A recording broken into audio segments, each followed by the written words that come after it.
Hi, we're going to be talking to a great guest, Toni Tennille, who is currently starring in Victor Victoria here in Providence at the Providence Performing Arts Center. It's great to see you. Thank you. Great now, to be here. I want to ask you, is the score of Victor Victoria particularly demanding on a singer? It's pretty demanding. It was written for Julie Andrews, who is a soprano. I am a contralto. But it's interesting that I'm singing the songs in the key that she sang them in. Really? With just a couple of exceptions, I've lowered them just a half a step to make it easier to do 8 shows a week. Well, for example, the song I sing at the very end, Living in the Shadows, has the same range as the national anthem. So they're not That's particularly... demanding. Yeah, but then there are a couple of songs that are very easy. There's a little vaudevillian duet and soft shoe I do with Toddy called You and Me. That's pretty easy, so... The reason I'm asking is, we've had a couple of actresses pop their chords on this score. Julie Andrews and Liza Minnelli. Well, I don't know why. The only thing that gives me trouble is if I get a cold or allergies, as I have right now. Which is understandable. Yeah, but the score itself, I don't find difficult for me. It lies nicely in my range. Yeah. Now, do you have to give your voice special care doing 8 performances a week? Oh, absolutely. Lots of special care. I have to avoid smoke. I'm desperately allergic to cigarette smoke or any form of smoke. Dust and mold from old theaters will get me. Yes, backstage. Yeah. I rest my voice in between shows. I don't, do a lot of talking, and I just generally take really good care of myself. Drink gallons and gallons of water, and just really take care of myself. You have to. You do. There's no other way around it. That's a grueling schedule, doing a musical, 8 performances a week.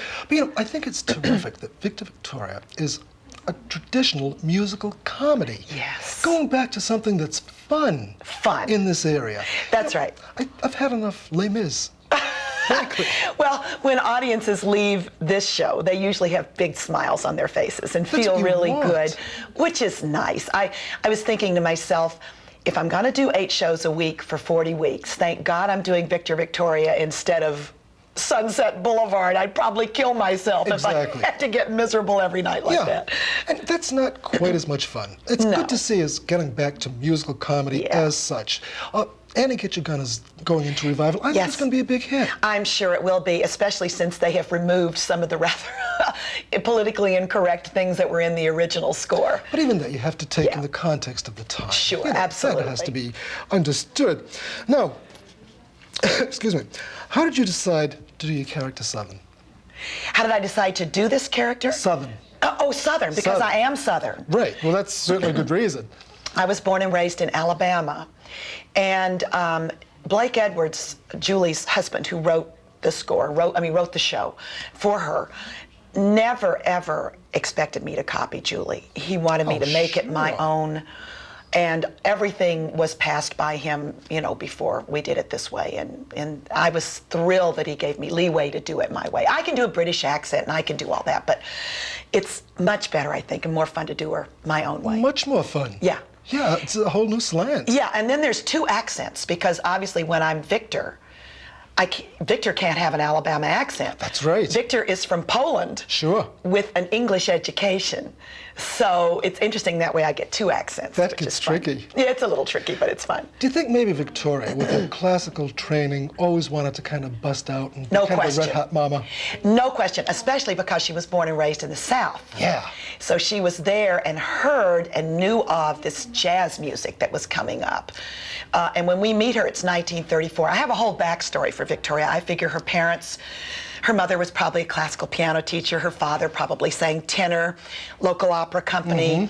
And they raised her as a classical musician. But always in her heart, she loved the jazz. And so when she gets the opportunity to do it, she really goes for it. Right. Now, I read recently in an interview that you did with someone else that Julie had to tape down the bosom to do the show. And you said you didn't have too much of a problem with that, but you were curious about Raquel. I never saw Raquel do it, so I have no idea. I may have the answer for you. Oh, yeah? What's the answer? It's conjecture.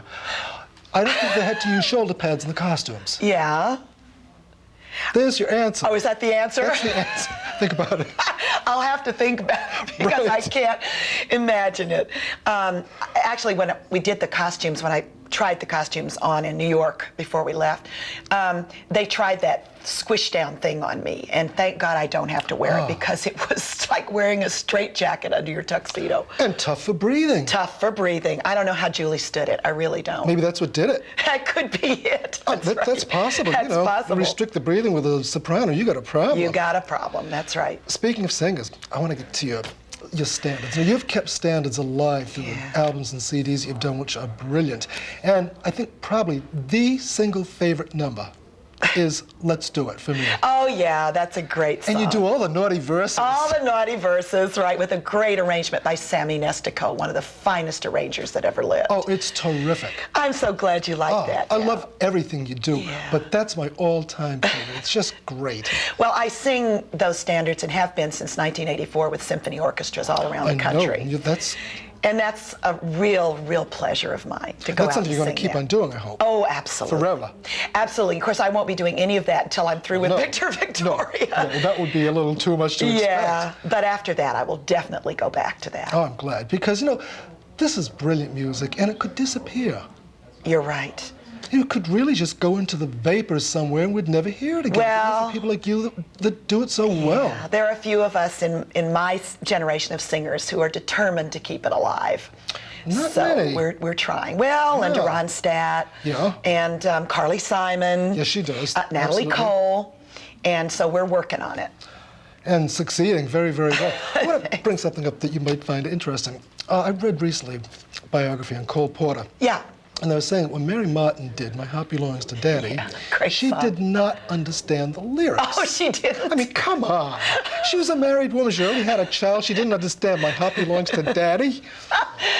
Well, she may not have. I mean, just because you're a married woman doesn't mean you know all that goes on in the world. That's not that subtle. No, not really. Let's do it where I'd give her the benefit of the doubt, maybe. But I'm not sure. Now, in the course of the run, do you develop favorite scenes in the play, things that you look forward to doing every night? I actually look forward to the whole evening. Yeah. I first set foot on my stage about 8 minutes into the first act, and then I'm on until the show is over. And if I'm not on, I'm backstage frantically changing clothes. Oh, that has to be I have usually 4 people pulling clothes off me, putting them on me within like a 60-second, 70-second time limit. Unbelievable. It's like, I liken it to a pit crew in the Indianapolis 500. Same thing. I step off stage and everybody knows exactly what comes off first, what goes on first, and it's like a well-oiled machine. That's as choreographed as some of the scenes in the show. Definitely. It's a show on its own backstage. Oh, now here there's a scene in the show that's very carefully choreographed with 2 apartments. And yes. People, yeah. Yes. You're probably talking about what we call the chase. And this is in our 2-story hotel set. The 2 bedrooms upstairs, the 2 living rooms of the suites downstairs.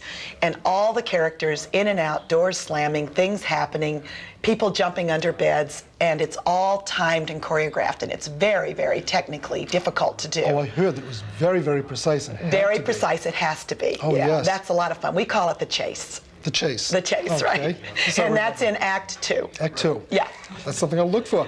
Now, talking about musical backgrounds, you had a very extensive musical background. As much as Victoria's, probably. Probably, yeah. Maybe more so. I studied classical piano for 10 years, and I still play. In fact, one of the deals I have with the company is that they travel my 88-key keyboard. That's obviously great. Not a grand piano, but an electronic keyboard. And they travel it on the trucks and then bring it to my suite in every city so I can play, which is great. And I was raised by my dad, who was a big band singer on the great music written during that, what I call the golden age of songwriting, which was the 20s, 30s, and 40s. Yeah. And because of that classical background and the way my father raised me, I'm very lucky that I am a musician. Yes. Not just a chick singer, but a musician. Actually, yeah, of course, and a songwriter. Yeah, yeah. But, let me ask you a difficult question. Sure. Now, if you had to choose just one, you have the piano playing, the singing, the songwriting. If you had to really choose just one, what would it be? I couldn't. Couldn't do it. I couldn't. So. Because what keeps me interested is the variety. Sure. Being able to do it all, from Captain and Tennille to to the standards with symphonies, to theater, to writing, to playing. I just love doing it all.